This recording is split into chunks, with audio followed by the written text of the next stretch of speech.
Picture this. You've just spent 2 brutal years on a blood-soaked battlefield. Every scar on your body is proof you fought for your pack, for your home, for him. The Alpha King who swore under the full moon that you were his forever. You can still taste his last kiss before you left.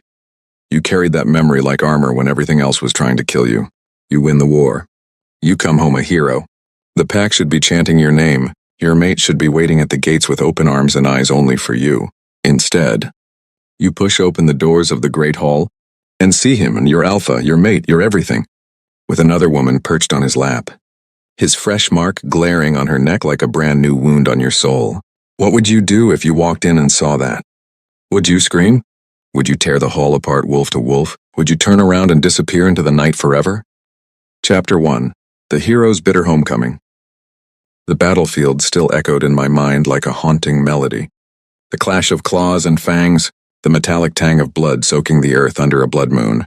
I, Lyra, the Luna of the Silverfang Pack, had led our warriors through the fires of war against the rogue hordes that threatened our borders. For 2 grueling years I'd fought with every fiber of my being, my wolf spirit fierce and unyielding. We'd won, oh how we'd won. The rogues were scattered, their alpha slain by my own jaws.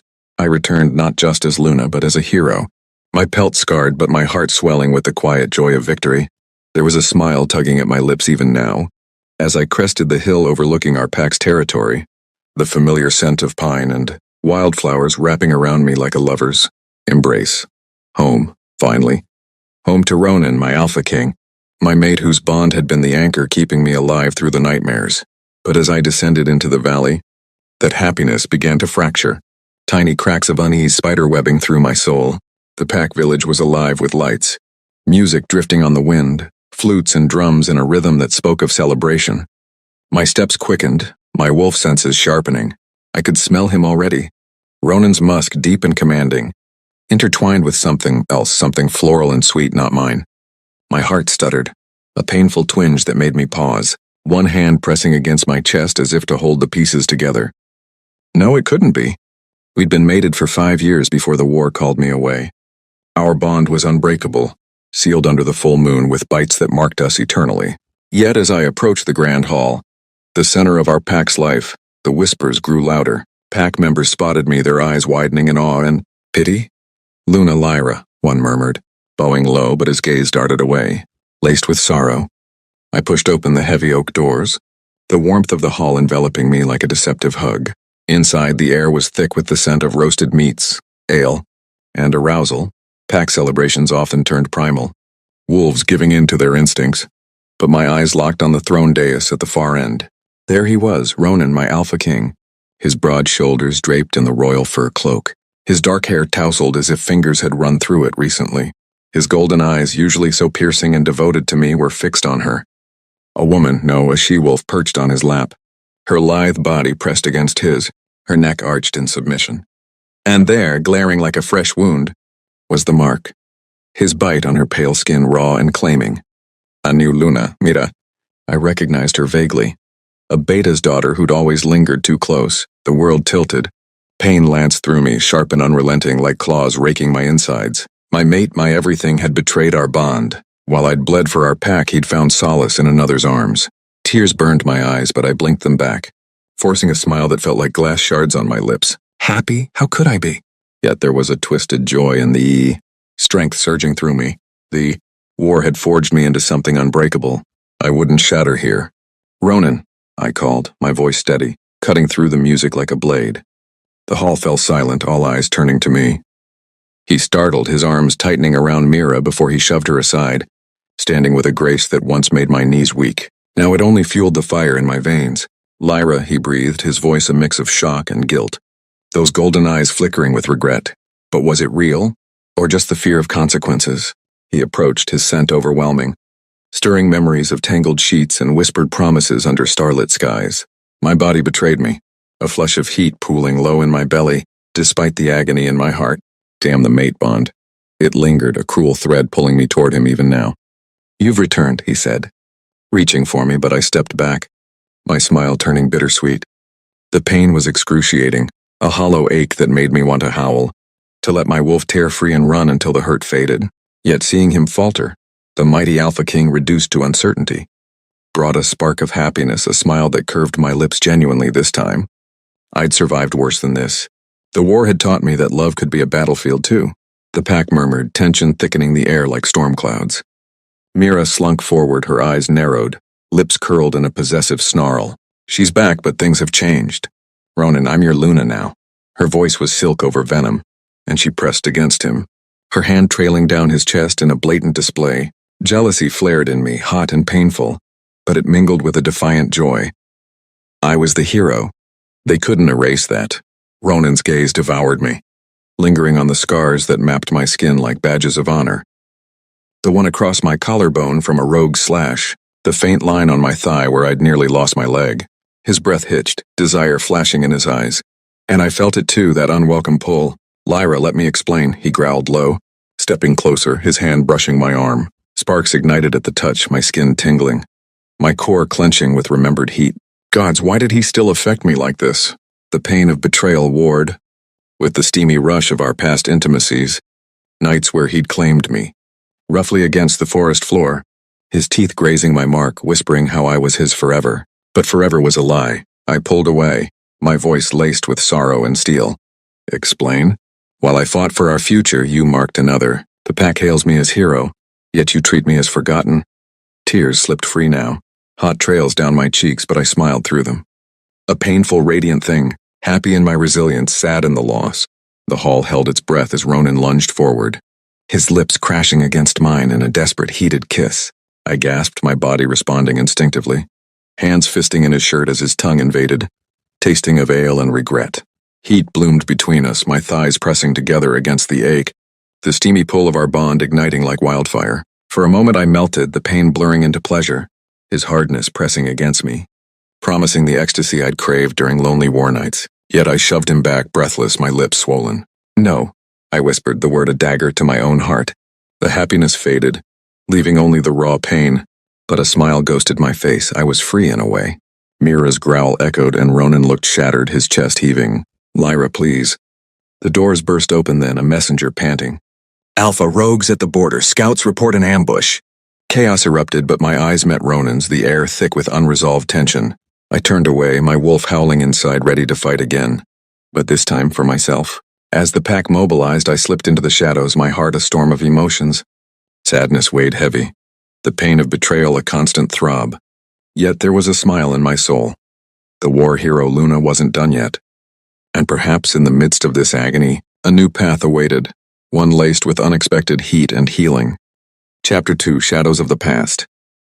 The chaos of the hall dissolved behind me as I melted into the night, the cool air slapping my tear-streaked face like a wake-up call.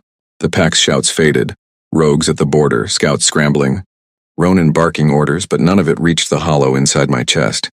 My boots crunched over fallen leaves as I wove through the familiar paths toward the old oak grove, the place Ronan and I used to escape to when the weight of leadership grew too heavy.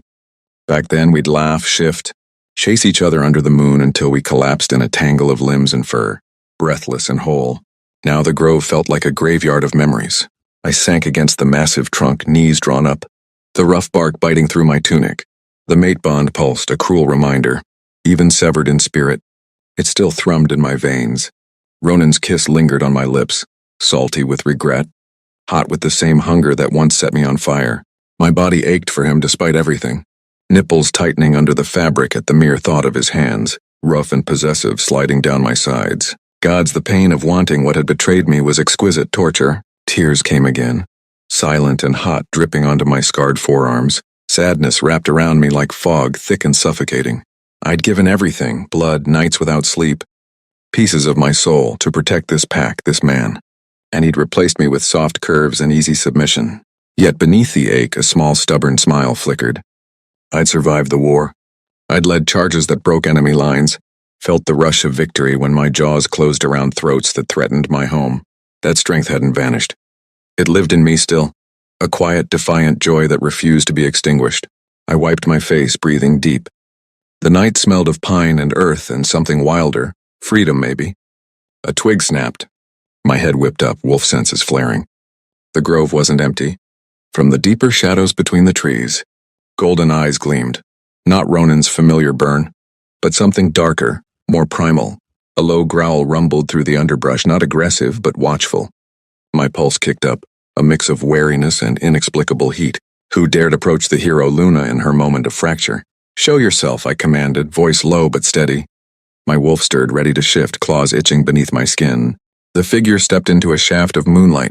Tall, broad-shouldered, cloaked in dark leathers that hugged muscle like a second skin. His hair was midnight black, falling in wild waves to his shoulders, and those eyes amber-flecked with silver, locked on mine with an intensity that stole my breath. He wasn't Pack. Rogue? Spy? Yet his scent hit me like spiced smoke and storm rain. Intoxicating, pulling at something deep and untouched. He raised his hand slowly, palms out. I mean no harm, Luna Lyra. I only came to see the legend for myself. His voice was velvet over gravel, sending a shiver racing down my spine. I stood, ignoring the way my thighs clenched at the sound. Legends don't bleed, and they certainly don't get replaced. The words tasted bitter, but I forced that small smile again, painful, proud. He tilted his head, studying me. Replaced? No. Discarded perhaps, but never replaced. A true alpha would know the difference. The words struck like claws. I stepped closer despite myself, drawn by the heat radiating from him. Up close I saw the faint scars on his neck, the way his jaw clenched as if holding back his own storm. Who are you? Vale, he said simply. From the shadowed ridges beyond your borders. I've watched your pack for months. Watched you fight from afar during the war. His gaze traced the scar on my collarbone, lingering. You wear your victories like armor. It's beautiful. Heat flooded my cheeks, then lower, a traitorous spark igniting between my legs. Damn it. The bond with Ronan still hummed, but this was different. New. Dangerous. Before I could respond, a familiar roar echoed through the trees. Ronan. He burst into the grove, fur cloak billowing, eyes blazing gold with fury and something rawer. Fear? Jealousy? Lyra. His voice cracked on my name. He zeroed in on Vale, lips peeling back in a snarl. Get away from her. Vale didn't flinch, he merely smiled, slow and predatory. She can decide who stands near her, Alpha King. Ronan's gaze snapped to me, pleading beneath the rage. Lyra, come back to the hall, we need to talk, the rogues. No. The word slipped out soft but final. My heart twisted, sad for what we'd lost, happy in this tiny rebellion. I turned to Vale. Why are you here? Vale's eyes never left mine. A warning. The rogues aren't scattered, they're regrouping under a new leader, one who knows your weaknesses and your pack's fractures. He glanced at Ronan, starting with the heart. Ronan lunged, but I stepped between them, hand flat on his chest. The contact seared, old fire flaring. His heartbeat thundered under my palm, matching mine. For a heartbeat, the world narrowed to us.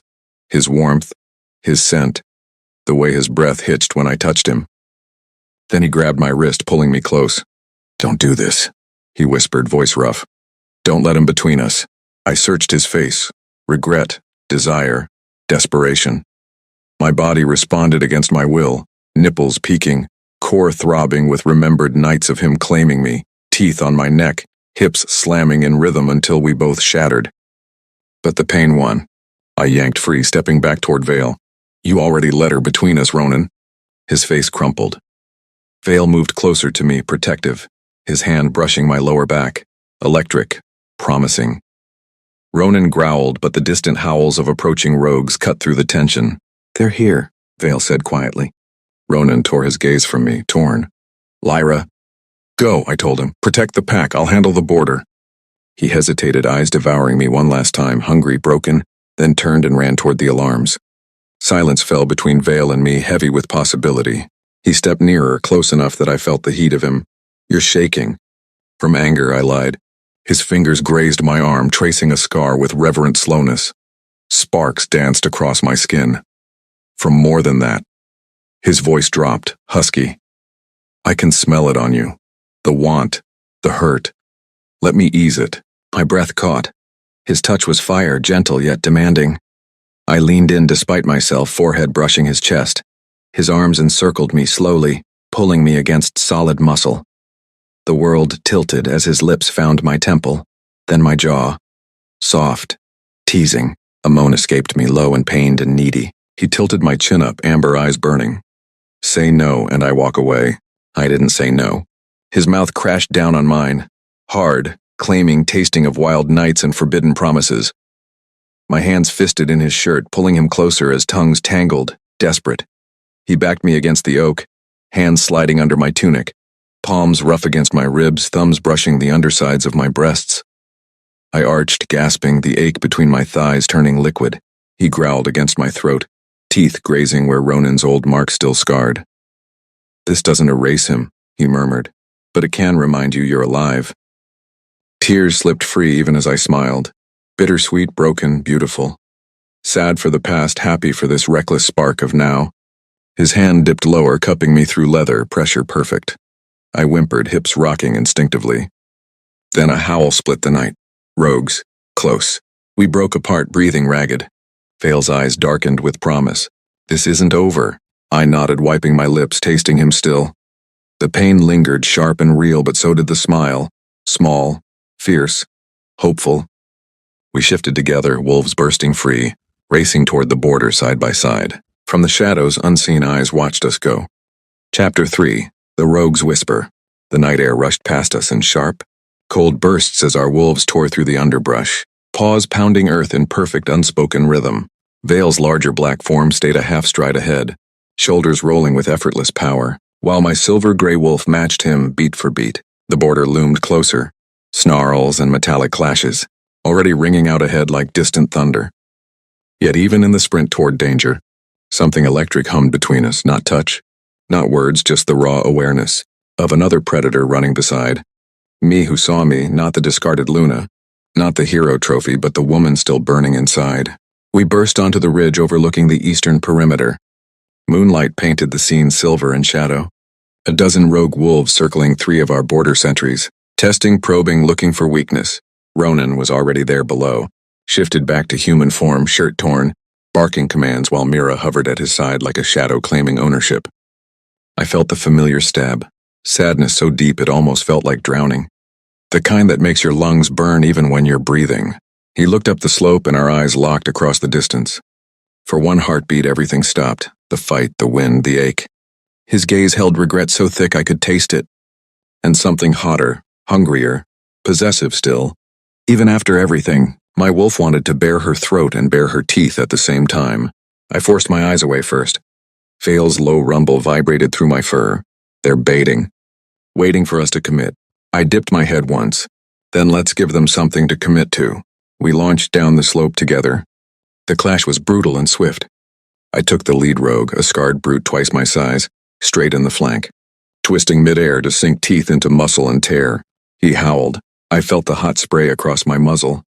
Vale was a black storm beside me, slamming another attacker into the dirt with bone-cracking force. Our movements synced without thought. When I feinted left, he covered right. When he drove forward, I flanked. It was like dancing with someone who already knew every step of your soul. By the time the last rogue fled whimpering into the dark, the ridge was quiet except for panting breaths and the copper scent of blood. I shifted back first, human skin prickling in the night chill, clothes shredded but modesty barely clinging. Vale followed a second later, rising tall and unashamed, moonlight carving every hard line of him in silver. He didn't look away when our eyes met again. Neither did I. You fight like you were born for it, he said quietly, voice rough from the shift. I was born for a lot of things, I answered, the words coming out softer than I intended. Most of them broke. He stepped closer, not crowding, just enough that I could feel the heat rolling off his skin. Close enough that the night suddenly felt smaller, warmer. My pulse kicked hard against my ribs. Not lust exactly, not yet, but something sharper, more dangerous, recognition. Like meeting a mirror that wasn't cracked. Ronan's voice cut across the ridge like a whip. Lyra. He strode up the slope alone, cloak gone, chest heaving, blood streaking one cheek. Mira trailed several paces behind, eyes narrowed to slits. The sentry stayed back, uncertain. Ronan stopped a few feet away, gaze raking over me. Scratches, torn clothes, the blood on my hands. Then flicking to Vale with barely leashed murder. You brought an outsider to our border fight, he said, each word carved from stone. I brought someone who actually warned us they were coming. I shot back. My voice didn't shake. You were too busy celebrating your new Luna to notice the scouts were late. Mira hissed. Ronan's jaw ticked. Vale remained silent beside me, but I felt his presence like a shield at my back. Solid, steady, promising violence if anyone crossed the invisible line. Ronan took one step closer. This isn't over between us. The words landed like a fist to the sternum. Pain bloomed fresh and bright behind my ribs. Memories of his mouth on mine in the hall, of nights when his weight pinned me to furs and the world made sense. I could still feel the ghost of his teeth on my mark, the way he used to whisper mine like a prayer. But prayers don't replace you while you're bleeding for them. It was over the moment you sank your teeth into her neck, I said. My voice cracked on the last word, but I lifted my chin anyway. Tears stung. I refused to let them fall. Instead, I smiled. Small, sharp, the kind of smile that hurts more than it comforts. You don't get to decide when it starts again. For a second, his mask slipped. Raw anguish flashed across his face. Regret, longing, fury at himself. He looked like a man watching the last piece of something sacred slip through his fingers. Then Mira stepped forward, sliding her arm through his with deliberate possession. She's right, Ronan, some things can't be undone. He didn't shake her off, but he didn't look at her either. His eyes stayed on me, burning. Vale's hand brushed the small of my back, just a graze, barely there. Enough to remind me I wasn't alone on this ridge. Enough to send a shiver racing up my spine that had nothing to do with the cold. Ronan saw it. His fists clenched. Get off my territory, he told Vale, voice lethal. Vale's answer was calm, almost amused. I go where she goes. The words hung between us all like smoke. Ronan's chest rose and fell hard. For a moment, I thought he would lunge. Wolf to wolf, no words, just teeth and fury. Instead, he turned on his heel, dragging Mira with him. She shot me one venomous look over her shoulder before they disappeared down the slope. Silence settled again, heavy and alive. I exhaled shakily, wrapping my arms around myself. The adrenaline was crashing, leaving only the ache. Vale didn't speak right away. He simply stood there, letting me feel the quiet. After a long minute, he murmured, You didn't need me to say that. I know. My voice was small, but it felt good to hear. He nodded once, then softer. Come with me, there's a safe hollow half a mile north. You need rest and answers. I looked up at him. Really looked. Those amber-silver eyes held no pity, only steady certainty. And beneath it, something warmer, something patient, something that made my bruised heart stutter in a way it hadn't in years. I nodded. We walked side by side through the trees, shoulders almost brushing, the night folding around us like a secret. Every few steps I caught myself smiling, tiny, secret, painful, hopeful. Behind us, far down the ridge, a lone howl rose, Ronan's long and mournful. I didn't look back. But ahead in the dark between the pines, something new was whispering. And for the first time since I'd come home, I wanted to listen. Chapter 4. Fractured Alliances. The hollow opened before us like a secret carved into the hillside. Low stone walls half covered in moss, a shallow overhang that kept the wind at bay, and a small fire pit still warm from someone's earlier passage. Vale had clearly used this place before. A neat stack of dry wood waited beside a folded blanket of thick wool. No luxuries, no pack comforts, just shelter, silence, and the faint scent of cedar smoke that made the night feel less cruel. He knelt first, striking flint to spark the kindling. Flames licked up quickly, casting dancing gold across his features. I stood at the entrance a moment longer, arms wrapped around myself, watching him move with that quiet, deliberate grace. Every motion felt measured, like he was giving me space to decide whether to step inside or bolt back into the dark. I stepped inside. The warmth hit my skin immediately, chasing away the chill that had settled bone deep. I sank onto the blanket opposite him, knees drawn up, staring into the fire. The silence stretched, not awkward, but heavy with everything unsaid. Vale spoke first, voice low. You don't have to talk if you don't want to. I don't know what I want, I admitted. The words surprised me with their honesty. I thought coming home would feel like victory. Instead, it feels like waking up inside someone else's story. He nodded slowly, poking the fire with a stick so sparks spiraled upward. Stories change when the teller forgets the main character. A small pained laugh escaped me. Poetic. True. He met my eyes across the flames. You're not the side character here, Lyra, not to me. The way he said my name, soft, deliberate, without possession, sent a shiver through me that had nothing to do with cold. It was dangerous, that shiver. It felt like the first breath after holding it too long, like maybe I could still be wanted without being owned. I looked away, tracing a scar on my forearm with my thumb. The pack is splitting, I can feel it. Half of them still look at me like I hung the moon. The other half, they've already accepted Mira as Luna. Ronan hasn't exactly fought to correct them. Vale's jaw tightened. He's torn, between guilt and convenience.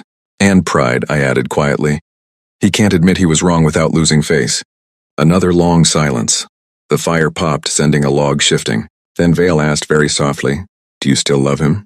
The question landed like a stone in still water. Ripples spread through my chest, sadness first, deep and familiar, the kind that makes your throat ache. Then something sharper underneath. Anger, yes, but also a strange, reluctant tenderness for the man he used to be, for the mate bond that had once felt like sunlight on skin. "I love who we were," I said finally. "I hate who we've become." My voice cracked on the last word. I pressed my lips together, refusing to cry again tonight. Instead, I forced that small, defiant smile, the one that hurt as much as it healed. But love isn't enough when trust is gone. And trust. Trust is ashes now. Vale watched me for a long moment. Then he reached into the small satchel at his side and pulled out a water skin, offering it without a word. Our fingers brushed as I took it. Just the lightest contact. Warm skin against warm skin. It wasn't a caress, but it felt like one. My pulse jumped anyway. I drank, handed it back. Our eyes held. "You're not staying in the pack village tonight," he said. Not a question. No, I shook my head. Not with her scent in every corner. Not with him looking at me like I'm something he lost and can't decide whether to mourn or reclaim. Vale leaned forward slightly, elbows on knees. "Then stay here. No strings. No expectations, just rest. The border will hold till dawn, and you've earned more than one night without eyes on you." I searched his face, those amber-silver eyes steady, unguarded. No demand, no hidden agenda I could sense. Just patience, and beneath it something fiercer. Respect. For the warrior. For the woman. For the heart still bleeding under the armor. Something inside me unclenched, just a fraction. I nodded. He rose, shook out the blanket so it covered more ground. Then sat again, far enough that the fire stayed between us. Close enough that I could feel his warmth cutting through the night. We didn't speak for a while. Just watched the flames dance, listened to the wind move through the pines. After a time I murmured, "Why are you helping me? Really?" He exhaled through his nose, almost a laugh. "Because I've watched packs devour their strongest members before. Because I've lost people to the same kind of blindness your alpha is drowning in. And because..." He paused, gaze flicking to me raw for the first time.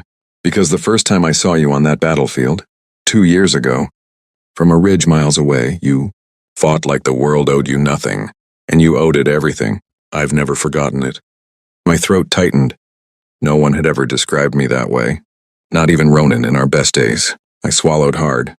"You don't know me. I know enough." His voice dropped lower, quieter. "And I want to know more. If you'll let me." The words hung there, simple, unguarded, laced with a heat that wasn't touched but felt like it anyway. My heart thudded unevenly, sad for the ruins behind me, hopeful for whatever fragile thing might grow in front of me. The contradiction made my chest ache in the sweetest, most painful way. I didn't answer with words. Instead, I shifted closer, just an inch, enough that our shoulders nearly brushed. He didn't move toward me, didn't push. He simply stayed, solid and present, letting me choose the distance. We sat like that until the fire burned low.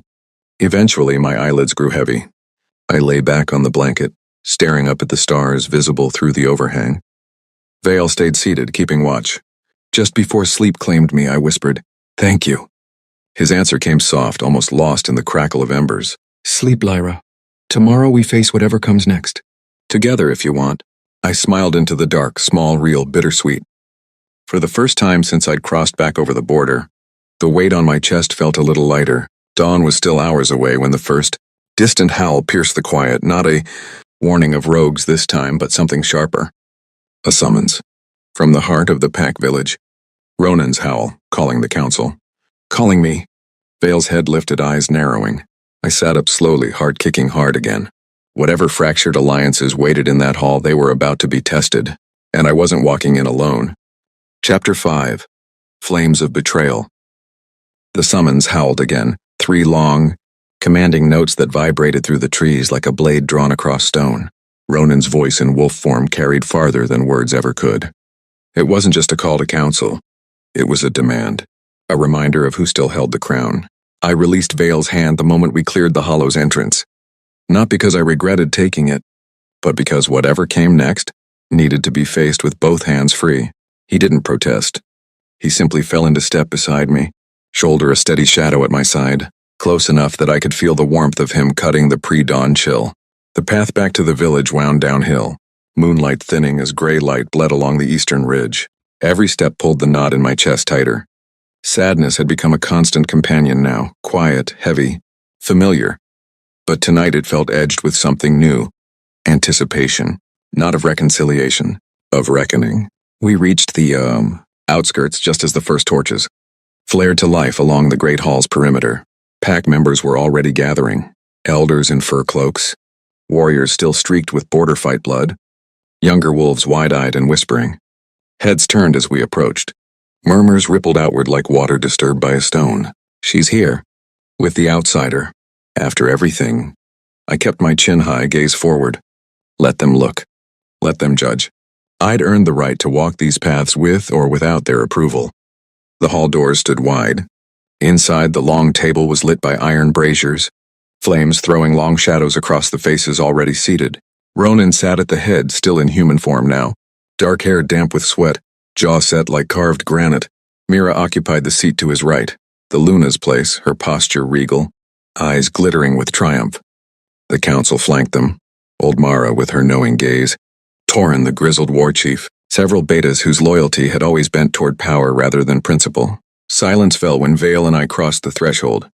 Ronan rose slowly. His eyes found mine first, searching, raw, conflicted, then flicked to Vale with barely contained fury. He didn't speak immediately. He didn't have to. The air crackled with everything he wasn't saying. Mara broke the quiet voice dry as autumn leaves. Luna Lyra, you've been summoned. And you've brought a guest. He's not a guest, Ronan said before I could answer. He's trespassing. Vale's laugh was soft, almost gentle. I crossed no border unmarked. Your sentries saw me. Your Luna invited me. Mira's lip curled. She is not. Enough! Ronan's growl cut her off. He looked at me again, softer this time, almost pleading. Lyra, sit, we need to speak plainly. I didn't move toward the table. Instead, I walked to the center of the hall where moonlight from the high windows fell in a pale column. Vale stayed a pace behind me, protective, not possessive. I'll speak, I said, but not from a seat at your table, not tonight. A ripple of unease moved through the council. I met Ronan's gaze without flinching. You called this council to discuss the border breach. Fine. But before any talk of rogues or strategy, address the fracture in this room. Address why half your pack looks at me with pity, and the other half with suspicion. Address why your new Luna sits where I once did while I still breathe. Mira leaned forward, voice honeyed venom. You were gone 2 years, Lyra. Packs move forward. Alphas cannot wait forever. I didn't ask him to wait forever, I said quietly. I asked him to wait until I came home. The words landed heavier than I expected. Several council members dropped their eyes. Even Torin shifted uncomfortably. Ronan's hands braced on the table. I thought you were dead. The admission cracked something open in his voice, something raw and wounded. My own chest ached in answer. For a heartbeat, I saw the man I'd loved, the one who'd once held me through nightmares, who'd kissed my scars like they were stars. I sent word, I said, 3 times, ravens, messengers, they never reached you. He shook his head once, slow. None. Mira's smile was small, satisfied, too satisfied. The realization hit me like cold water. I turned to her. You intercepted them. Gasps echoed around the table. Mira didn't flinch. I protected the pack's stability, and absent Luna is no Luna at all. You protected your position, I corrected, voice low but carrying. You lied to your alpha, to your mate. Ronan's head snapped toward her. Mira? She lifted her chin. I did what was necessary. The pack needed leadership. You were grieving. Broken. I gave you purpose again. His face drained of color. You told me she was gone. You showed me a bloodied token, her cloak, torn with her scent fading. You said the rogues had taken her. I said what the scouts reported. she answered smoothly. Too smoothly. I stepped closer. The scouts who answer to you. Silence. Then Ronan's voice very quiet. Show me the reports now. Mira hesitated, the first crack in her composure. When she didn't move, Ronan roared, Now! She rose stiffly, crossed to a side table, and drew out a small leather folio. She placed it before him without meeting his eyes. He opened it. Scanned the pages. His hands began to shake. These are forgeries, he whispered. The dates. The seals. They don't match. Mira's mask slipped. I only wanted... You wanted power, I finished. The words tasted like ash. Sadness surged. Deep bone-weary sadness for the trust shattered. For the years stolen. For the mate bond that had once felt sacred and now felt like chains. But beneath it, rising slow and sure, came something brighter. Clarity. Relief. The smile that curved my lips was small. Pained but real. I looked at Ronan. You believed her because it was easier than hoping. He met my gaze, shattered, guilty, grieving. I failed you. Yes, I said softly. You did. The council chamber felt suddenly too small, too full of broken things. Vale spoke then, voice calm but edged. The rogues aren't the only threat at your gates. The betrayal inside weakens you more than any enemy outside. Mara nodded slowly. The pack must choose. One Luna, one truth. Ronan looked around the table. Faces torn, uncertain, then back to me. Lyra, I want to fix this. I shook my head. Some things aren't fixed with words. Or apologies. Or even love. I turned toward the doors. Vale moved with me. Behind us, Ronan's voice cracked. Don't walk away. I paused at the threshold, moonlight spilling across my shoulders. I'm not walking away from the pack, I said without turning. I'm walking toward what's left of my own heart. The doors closed behind us with a heavy thud. Outside, the sky was turning rose gold with approaching dawn. Vale walked beside me in silence for several paces. Then quietly, You're shaking. I know. He didn't offer comfort. He didn't need to. His presence was enough, steady, warm, unyielding. We stopped at the edge of the village square. The first rays of sun touched the rooftops. I looked up at him. Thank you for standing with me. He inclined his head. I'd stand with you against worse. A small, genuine smile broke through the ache. Sad for what was lost. Happy, fiercely, quietly happy for what might still be found. Then the alarm horn sounded from the western ridge. Rogues. Again. But this time the howl that answered wasn't Ronan's alone. It was mine, rising sharp and clear, calling the pack to arms. And beside me, Vale answered with his own deep, resonant call. We ran toward the sound together, side by side, unbreakable. Chapter 6, Duel of Hearts. The sun had barely cleared. The ridge when the battle cry split the morning air, not a single howl, but a chorus ragged and furious. Rogues poured from the western tree line like dark water breaking a dam. More than before, better organized, moving with purpose. They weren't testing anymore. They were striking. I shifted mid-stride, silver-gray fur ripping through torn clothes as my wolf surged forward. Vale was already beside me, black coat gleaming, muscles coiling like storm clouds. We didn't need words. Our eyes met once, quick, fierce. A silent promise, and then we were running straight into the teeth of the enemy. The clash was chaos made flesh. Claws raked air, jaws snapped, bodies slammed together in brutal rhythm. I took down the first rogue who lunged at me. With a twist and a vicious tear at the throat, hot blood sprayed across my muzzle, metallic and sharp. Vale was a whirlwind to my left, driving two attackers back with sheer unrelenting force. We moved like extensions of each other. When I feinted, he struck. When he pinned, I finished. The pack rallied around us, some hesitating at first, then surging forward as they saw the outsider fighting not for glory but for them. Ronan appeared on the far flank, Golden Wolf massive and terrifying, roaring commands even as he tore through the line. Mira fought at his side, smaller, quicker, vicious in her precision. For a moment our gazes locked across the melee. His eyes held everything: regret, fury, longing, shame. Mine held nothing he could claim anymore. The rogues faltered. One by one they broke, retreating into the trees with yelps and blood trails. Victory came fast, almost too fast. Something felt wrong, coordinated, yes, but not desperate. Almost like bait. We shifted back on the bloodied grass, breaths heaving, skin slick with sweat and crimson streaks. The pack gathered in loose circles, tending wounds, counting the fallen. Only 3 of ours down, thank the moon. But the cost still burned. Ronan approached first, human again, chest rising and falling hard. His gaze swept over me, searching for injury, for weakness, for anything he could still protect. Then it settled on Vale, standing close enough that our arms nearly brushed. "You fought well," Ronan said to him. The words sounded scraped raw. Vale inclined his head once. "I fought for her." Ronan's jaw clenched. "She's still Pack, still mine to protect." "Not yours to own," I said quietly. The words hung between us like drawn steel. The Pack stilled. Eyes darted. Elders, warriors, young ones, all waiting. Ronan looked at me then. Really looked. Not as the hero returned. Not as the Luna he'd replaced. But as Lyra. The woman who'd once laughed in his arms. The woman whose heart he'd broken.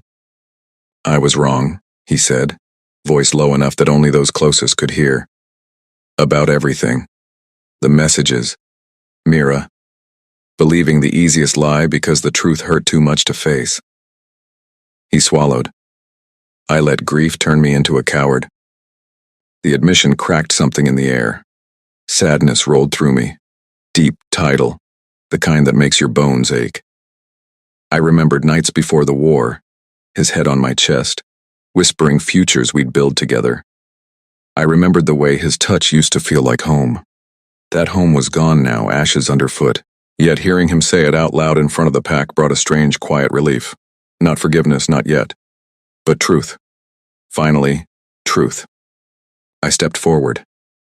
"You chose comfort over hope. You chose her over waiting. And every day I fought on that battlefield, I carried the hope that you were still mine. That hope kept me alive. When I came home and found it gone, my voice wavered, but I steadied it. It nearly killed me more than any rogue ever could." Ronan's eyes glistened. He didn't look away. "But I'm still here," I continued. "Still breathing, still fighting, and I'm done letting your choices define mine." A small, trembling smile curved my lips, painful, proud, alive. "Fate doesn't get to decide who I am, neither do you. Not anymore." The Pack murmured, some in shock, some in quiet agreement. Vale remained silent at my side, but I felt his presence like a steady heartbeat. Warm, certain, patient. Ronan exhaled shakily. "What do you want, Lyra? Tell me, I'll give it. The title, the hall, anything." "I want choice," I said. "Mine, not yours to grant, not the Pack's to vote on, mine." He nodded once, slow, like a man accepting sentence. Then Mira's voice cut through, sharp, trembling with rage. "You can't just walk away from the bond, from him, from us." I turned to her. "The bond was broken the moment you helped forge the lie that kept me away. You didn't steal my place, Mira. You stole time, years. That's the crime I won't forgive." She opened her mouth, then closed it. For the first time, she looked small. Ronan spoke again, softer. "There's something else. Something I learned last night after you left the hall." He reached into his tunic and drew out a folded parchment. Old, edges worn. "One of the scouts found this in the old messenger roost. Hidden. It's your last Raven note. The one you sent 6 months ago. The seal was broken, but the words are yours." He held it out. I didn't take it. I didn't need to. I knew what it said. "I'm coming home. Hold on, I love you." My throat closed. Tears burned, but I blinked them back. "You kept hoping," he whispered, even when I stopped. The sadness crested then, wave after wave of it crashing through me. For us. For what might have been. For the years neither of us could reclaim. But beneath it, rising slow and bright, came something else. Acceptance. Not bitter. Not defeated. Peaceful almost. A smile, real this time, soft and sure, touched my lips. "I did," I said. "And now I'm done hoping for what was. I'm hoping for what can be." I looked at Vale then, really looked. His amber-silver eyes met mine without demand, only quiet strength. No claim, no ownership, just presence, choice. Ronan followed my gaze. Something in his face shifted, resignation. Yes, but also a flicker of understanding. He stepped back. "The Pack is yours to lead if you want it. Or not, I won't stand in your way." I shook my head. "I don't want your crown. I want my freedom." He nodded once more. Then he turned to the Pack. "The council will meet at dusk. We decide nothing today. But know this. Lyra is Pack. Always. Whatever path she chooses." Murmurs of agreement rose. Tentative at first, then stronger. I exhaled, shoulders loosening for the first time in weeks. Vale touched my elbow, light, grounding. "Walk with me?" I nodded. We moved away from the gathering, toward the tree line where the grass was still bent from battle. The sun climbed higher, warming blood-streaked skin. When we were far enough that voices faded, he spoke quietly. "You're stronger than any of them realize. I'm just tired of bleeding for people who won't bleed for me." He stopped, turned to face me fully. I would. 2 words, simple, devastating in their honesty. My heart stuttered. Pain and hope tangled so tight I couldn't separate them. Sad for the road behind. Happy, fiercely, quietly happy for the one opening ahead. I smiled up at him, small, real, trembling. "I know," I whispered. We stood there in the morning light, not touching, not needing to. Just breathing the same air. Together. Chapter 7. Echoes of New Bonds. The horns faded into the morning hush, leaving only the soft rustle of leaves and our shared breathing. Vale and I stood at the edge of the clearing, the battlefield grass still warm beneath our feet. The scent of blood and pine thick in the air. The pack had begun to disperse, some to tend wounds, others to bury the fallen, but neither of us moved. Not yet. I tilted my head back, letting the first true sunlight of the day touch my face. It felt like a gentle hand, wiping away the grime of too many fights. My wolf settled inside me, quiet for once, content to simply exist in this pocket of stillness. Vale watched me without speaking. His silence wasn't empty. It was full of patience, of questions he wouldn't ask until I was ready to answer them. That alone made my chest ache in a way that was almost sweet, almost unbearable. After a long minute, I turned to him. "You said you'd bleed for me." "I did." "Why?" He exhaled slowly, gaze dropping to the ground between us before lifting again to meet mine. "Because I've seen what happens when someone fights alone for too long. The light in them dims, not all at once, piece by piece, until one day they look in the mirror and don't recognize," the eyes staring back, his voice stayed low, steady. "I won't watch that happen to you." The words landed soft but deep, stirring something I'd kept locked away since the day I first stepped onto that distant warfield. Sadness rose, old and familiar for the years I'd spent proving my worth to people who stopped seeing it. For the nights I'd lain awake wondering if anyone would notice if I never came home. But right behind the sadness came warmth. Not the scorching heat of old passion, but something quieter, steadier. A glow that started in my chest and spread outward until my fingertips tingled. I smiled, small at first, then wider. The kind of smile that hurts your cheeks because it's been waiting so long to break free. "Thank you," I whispered, "for seeing me when I forgot how to see myself." Vale's expression softened, the hard lines of his face easing into something almost tender. "You never stopped seeing yourself, Lyra. You just stopped believing the reflection."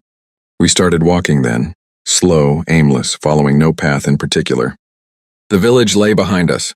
Ahead stretched the wilder parts of the territory, rolling hills, thickets of birch and alder, streams that sang over smooth stones, the kind of places where wolves could run without being watched. After a while we reached a small overlook, a flat shelf of rock that dropped away to a valley below. The sun was higher now, painting everything gold. We sat on the warm stone, knees almost touching, and for the first time in what felt like forever, I let myself talk. Not about the war, not about Ronan or Mira or the pack's fractures, about the little things. How the sky over the northern front looked like shattered glass at dawn. How the first snow tasted clean on my tongue after weeks of ash and smoke. How I used to hum old lullabies under my breath during night watches so the younger warriors wouldn't feel so alone. Vale listened, really listened. No interruptions, no advice, just the steady rhythm of his breathing matching mine. When I ran out of words, he spoke quietly. "I grew up in a pack that prized strength above everything. Strength meant silence. Strength meant never asking for help. I watched my sister waste away because she thought asking made her weak." He paused, fingers tracing an invisible pattern on the rock between us. "She didn't make it through her first winter alone. I swore I'd never let anyone I cared about feel that invisible again." My throat tightened. "You cared about her, more than anything." He looked at me then, eyes clear and unguarded. "And now, I care about you. Not because you're a hero, not because you're Luna, because you're Lyra. The woman who still hums lullabies when no one's listening." The confession hung there, simple, honest, devastating in its quiet power. I reached out slowly. My fingers brushed the back of his hand, not a grasp, just contact, skin to skin, warmth to warmth. He didn't pull away. He turned his palm up, letting our fingers lace together in the easiest, most natural way. No rush, no demand. Just the slow, steady beat of two hearts finding a shared tempo. Sadness lingered. For the sister he'd lost. For the years we'd both spent armored against the world. But it didn't drown the joy blooming beneath it. Joy in small things. The sun on our skin. The wind carrying birdsong. The simple miracle of not being alone.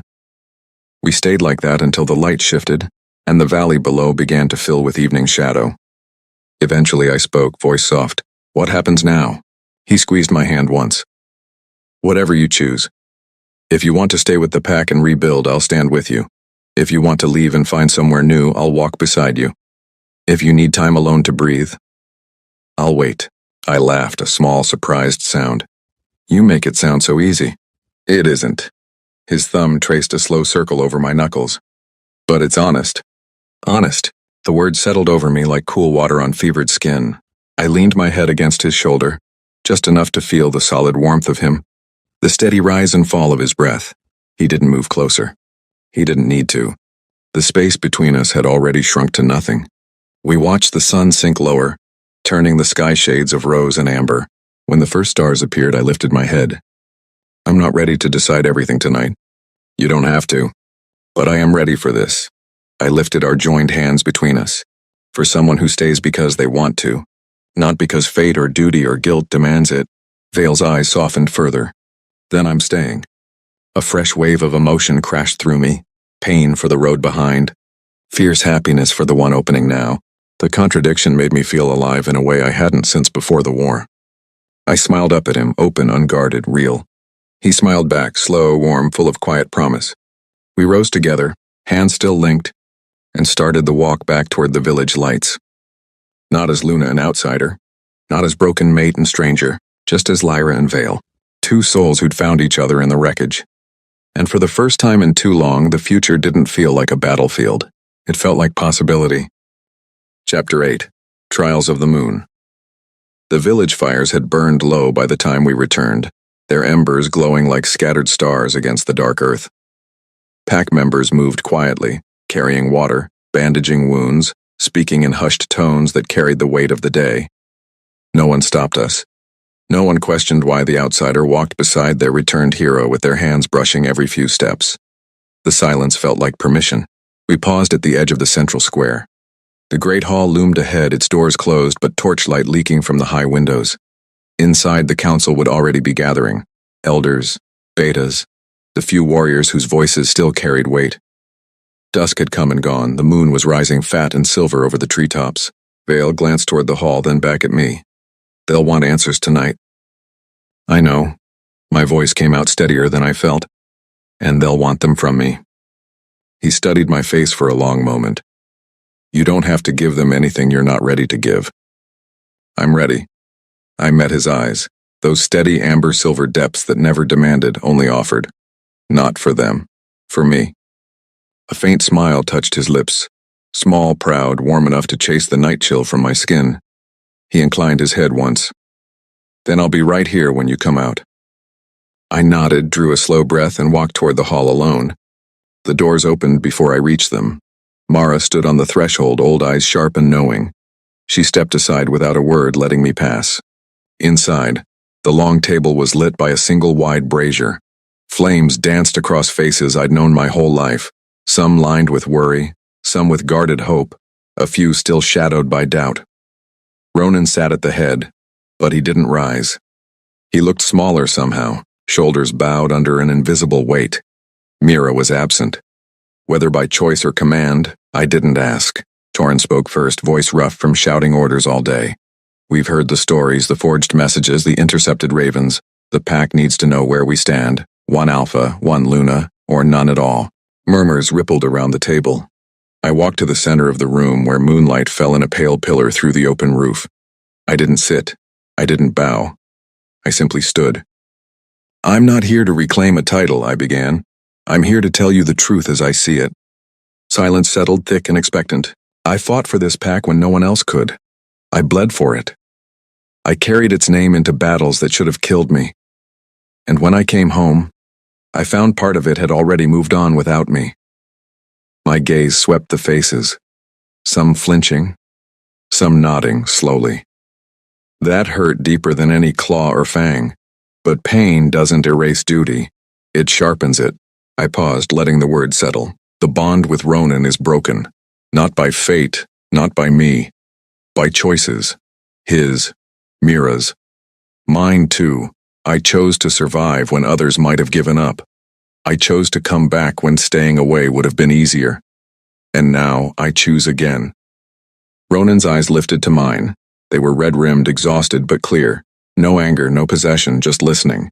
I choose the pack, I continued. Not as Luna, not as mate, as one of you. If you'll have me. If you won't, I'll walk away with no bitterness.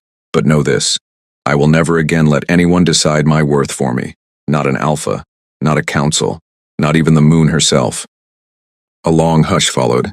Then Mara spoke, voice dry but steady. Words are easy after battle, the moon demands more, she always has. I knew what was coming. Every pack had its rituals, trials under the full moon to prove loyalty, strength, heart. Not combat. Something older, something that stripped away pretense. The right of echoes, I said quietly. Mara nodded. You speak of choice. Let the moon echo it back to you. Stand under her light at midnight. Let her see your heart. If it rings true, the pack will know. If it falters, we will know that too. I felt the weight of every gaze. Felt the old scars on my skin prickle as if remembering every fight, every loss, every moment I'd almost broken. I lifted my chin, I accept. Murmurs rose, some approving, some uncertain, a few relieved. Ronan stood then, slowly. He walked around the table until he stood before me, close enough that I could see the faint tremble in his hands. I won't ask forgiveness tonight, he said, voice low enough for only me to hear. I don't deserve it, but I will stand witness, not as alpha, as someone who once loved you better than this. Tears stung my eyes, not from pain this time, but from the strange, aching beauty of closure. I nodded once. He stepped back. The council dispersed quietly. No grand declarations. Just the quiet understanding that midnight would decide more than words ever could. Outside, Vale waited exactly where he'd promised, leaning against a stone pillar, arms crossed, eyes on the path I'd taken. When he saw me, he straightened, reading my face in an instant. Right of echoes, he said, not a question. I nodded. Midnight. He exhaled through his nose, almost a laugh. They never make it easy. No, I smiled, small, wry but steady. But I'm not afraid of the moon anymore. We walked together toward the sacred clearing at the heart of the territory, a wide circle of ancient stones under open sky. No one followed. This part was mine alone. But Vale stayed near enough that I could feel him, a warm presence at the edge of the trees, watching over without intruding. As the hours passed, we sat on the grass outside the circle. He told me stories of his sister, small, bright memories that made me laugh even through the ache. I told him about the lullabies I still carried, the ones that had kept me sane on frozen battlefields. We traded pieces of ourselves like offerings, quiet and unhurried. When the moon reached its zenith, I rose. Vale stood too. He didn't touch me. He didn't need to. Whatever she shows you, he said softly, it won't change who you are to me. My heart squeezed. Pain and joy so tangled they felt like one emotion. I smiled at him, open, vulnerable, alive. I know. I stepped into the circle alone. The stones hummed under my bare feet. Moonlight poured down like liquid silver, cool and searching. I closed my eyes and let it in. Memories rose unbidden. Ronan's laugh in better days. Mira's satisfied smile. Blood on snow. The weight of a crown I never wanted. Vale's hand in mine under morning sun. The quiet strength of choosing myself. I didn't fight them. I let them echo, wave after. Wave until the ache in my chest became something clearer. Something honest. I felt it then. A resonance deep in my bones. Not judgment. Not approval. Just truth. My heart rang steady. True. When I opened my eyes, the moon was still high, but the air felt lighter. The stones had gone quiet. I stepped out of the circle. Vale was waiting. He searched my face, then smiled, slow, relieved, radiant. You're still here, he said. Still here, I echoed. We walked back toward the village side by side, shoulders brushing. The night folding around us like quiet approval. Behind us the moon watched, impartial, eternal. Ahead the pack fires waited, and between them something new was growing, stronger than fate, deeper than duty. Something chosen. Chapter 9. Rescue and Reckoning. Morning light filtered through the canopy in thin golden threads as the village slowly woke. The pack moved with the quiet efficiency of people who had survived one storm and knew another was coming. Fires were stoked. Wounds rebound. Children kept close. No one spoke of the right of echoes aloud, but the air carried its echo. Lighter somehow, as if the moon had lifted a weight no one had named. I found Vale at the edge of the training grounds, sharpening a short blade with slow, deliberate strokes. He looked up when my shadow fell across him, and the smile that curved his mouth was small but real. "You're still here," I said, echoing his words from last night. "Still here," he answered, setting the whetstone aside. He rose, dusting his hands on his leathers. "Sleep?" "Some," I shrugged, enough. He studied me a moment longer, then nodded toward the path leading north. "Walk?" We fell into step together, leaving the village behind. The trail wound upward through thinning pines until it opened onto a rocky promontory overlooking the valley. Below us, the river glittered like molten silver. Above, hawks circled lazy spirals against a pale sky. We sat on a flat boulder still warm from the rising sun. For a while, neither of us spoke. The silence felt earned, comfortable, not heavy. Then Vale broke it quietly. "The rogues won't stop. Yesterday was a probe. Today or tomorrow they'll come harder. They smell weakness." "I know." I pulled my knees up, resting my chin on them. "And they're right, the pack is fractured. Ronan is trying to hold it together, but trust doesn't rebuild in a day." Vale turned slightly toward me. "You could lead them. After last night, they'd follow. Maybe." I exhaled slowly. "But I don't want to lead out of pity or obligation. If I stay, it has to be because they choose me, not because the moon said my heart rang true." He nodded, understanding without needing more words. We sat in that quiet agreement until a sharp, distant cry shattered it. Not a howl, but a human shout carried on the wind. We were on our feet in the same heartbeat. Another cry, closer now. Then the unmistakable sound of fighting, steel on steel. Snarls, a pained yelp cut short. Vale's eyes narrowed. "West Ridge, near the old lookout." We ran. The scene unfolded below us like a nightmare painted in daylight. A small scouting party, 4 of ours, surrounded by twice as many rogues. They fought in a tight knot, backs to each other, but they were losing ground fast. One wolf was already down, blood pooling dark beneath him. And in the center of the fray, bound and gagged, knelt Vale's silhouette. No, not Vale. A taller figure, dark-haired, struggling against ropes. The rogue leader, a massive gray wolf, snapped jaws inches from the captive's throat. Vale froze for half a breath. Then he whispered hoarse, "That's Cassian, my brother." The world narrowed to that single fact. I didn't hesitate. "We take the flanks. Draw them out." He met my eyes, gratitude and fury and something deeper flashing through them, then nodded once. We shifted together, wolves bursting free, silver and black streaking down the slope like arrows loosed from the same bow. I hit the first rogue from the side, teeth sinking into shoulder, twisting hard. He howled, staggered. Vale was already among them, a black storm tearing through the line, forcing them to split their attention. The pack scouts rallied at the sight of us. One broke free long enough to slash at the ropes binding Cassian. The tall man rose, shaking off the gag, eyes wild with relief when they found Vale. "Brother," he started. "Later," Vale snarled. Human voice rough through, wolf fangs as he shifted mid-leap to drive. Another attacker back. I circled the gray leader, feinting left, then striking right, claws raking across his flank. He spun faster than I expected, jaws closing on my shoulder. Pain flared hot and bright, but I used it, twisted inside his grip, slamming my weight against him until he lost balance. Vale finished him with a single, brutal lunge, teeth at the throat, quick and merciful. The remaining rogues broke, fleeing into the trees with tails low. Silence fell, broken only by panting breaths and the drip of blood on stone. I shifted back first, pressing a hand to the bite on my shoulder. It throbbed but wasn't deep. Vale was already human again, striding toward his brother. Cassian met him halfway, pulling him into a rough embrace. "You idiot," Cassian muttered against Vale's shoulder. "I told you not to come alone." "I didn't," Vale said simply, glancing back at me. Cassian followed his gaze. His eyes, same amber silver as Vale's, widened slightly, then softened with understanding. He inclined his head. Thank you. I nodded, too winded for more words. The scouts gathered the wounded, one of them already shifting to carry the fallen back to the village.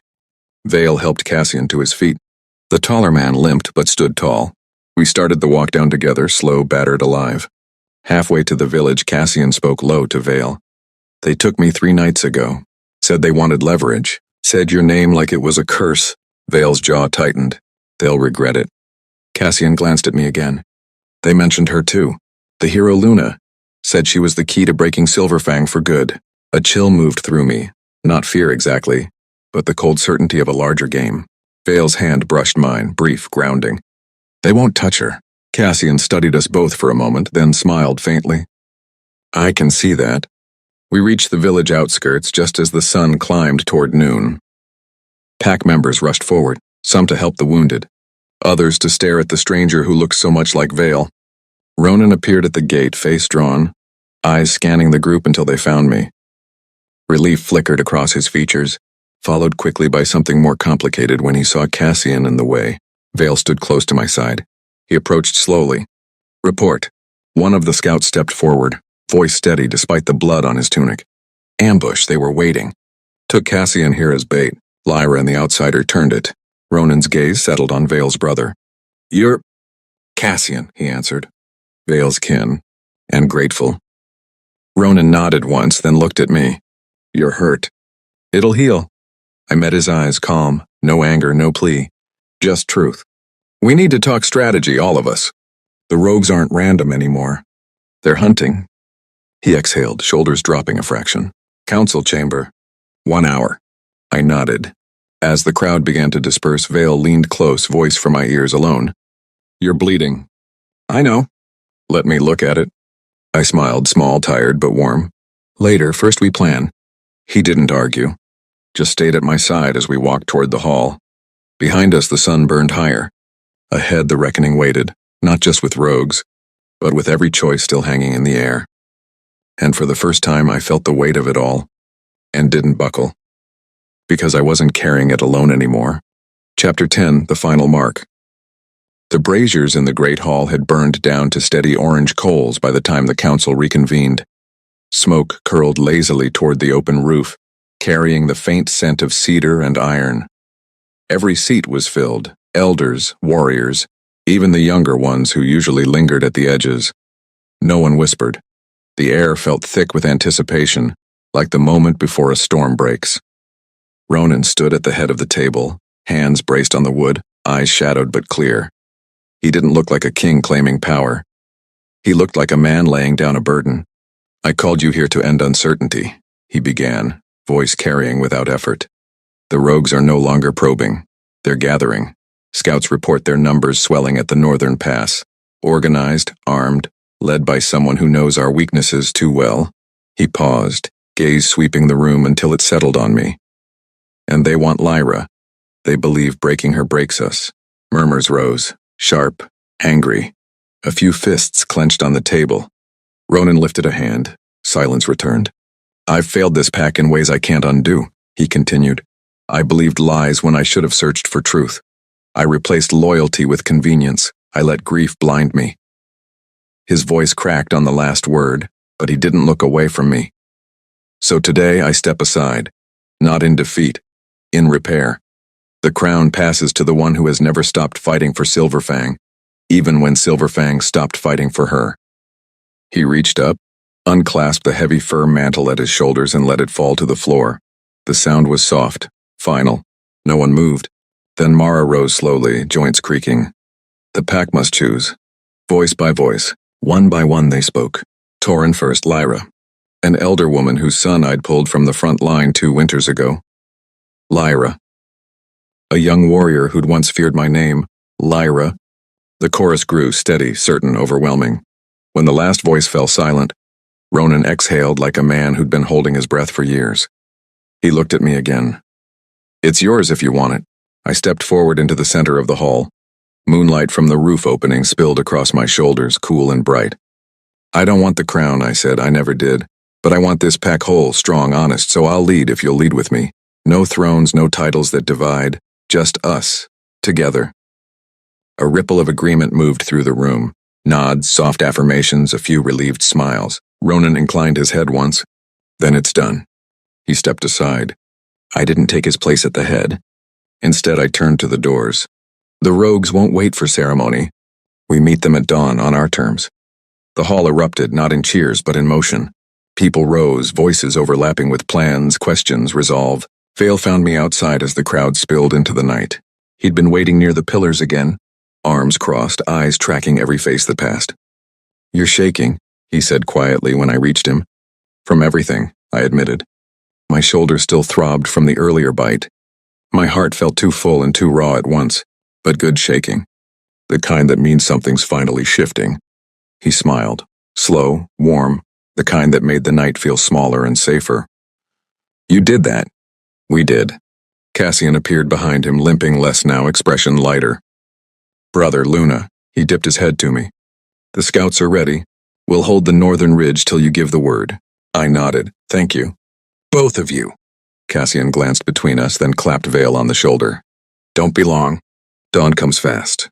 He limped away, leaving us in the quiet space between hall and starlight. Vale turned to me fully. You're still bleeding. I laughed, a small breathless sound. Always noticing the small things. Not small. He reached out slowly, fingers brushing the torn fabric at my shoulder. Let me clean it. Before the fight, we walked to the small healer's den at the edge of the square. Empty now. The wounded already moved to the longhouse. Inside, moonlight slanted through a narrow window, painting silver stripes across the low table and the jars of herbs. Vale worked in silence, gentle hands unwrapping the makeshift bandage, cleaning the bite with cool water and salve that smelled of yarrow and pine. Every touch was careful, reverent. Not claiming, honoring. When he finished, he didn't step back. He stayed close, palms resting lightly on my arms. Tomorrow, he said softly, we fight side by side, no matter what comes. I lifted my eyes to his. And after? His thumb traced a slow arc along my forearm. After we choose again. Every day, no fate. No bond forced by moons or marks. Just us choosing. The words settled deep. Pain for every old scar they covered. Joy so bright it almost hurt. Sadness for what had been lost. Happiness for what was being built. The contradiction lived in my chest like a second heartbeat. I smiled, open, trembling, alive. Then mark me, I whispered. Not to claim. To remember. That I chose this. That I chose you. His breath caught. Eyes searched mine, checking, always checking. Are you sure? I've never been sure. He exhaled shakily, then leaned in. His forehead rested against mine first, warm, steady. Then his lips brushed my temple, my cheek, the corner of my mouth, soft, asking. I answered by tilting my head, baring the side of my neck where the old mark had faded to silver. His teeth grazed the skin, gentle at first, testing. Then firmer, a sharp, perfect sting as they sank in. Not deep, not brutal, but deliberate. Claim and promise in one breath. Heat bloomed from the point of contact, spreading through me like sunlight after endless night. I gasped, fingers curling into his shirt, holding on as the new mark settled, warm, bright, mine to carry. When he pulled back, his eyes were wet. Lyra! I touched the fresh mark with trembling fingers. It pulsed in time with my heart, alive, chosen whole. We stayed like that, foreheads pressed together, breathing each other's air until the first gray light of pre-dawn crept under the door. Outside, the pack was gathering. Horns would sound soon. Vale took my hand. Ready? I squeezed once. Ready. We stepped into the cool morning together. The northern ridge waited, rogues beyond it, an ancient enemy stirring in the shadows of old prophecies. But we walked toward it not as broken pieces, not as replacements or afterthoughts, as equals, as chosen, as us. And whatever storm came next, we would meet it smiling, through tears, through fire, through everything. Because love, real love, isn't fate. It's the bravest choice we ever make, again and again. If this tale of Lyra's heartbreak, fierce reclaiming, and the slow burning hope of a love chosen, not fated, resonated with you.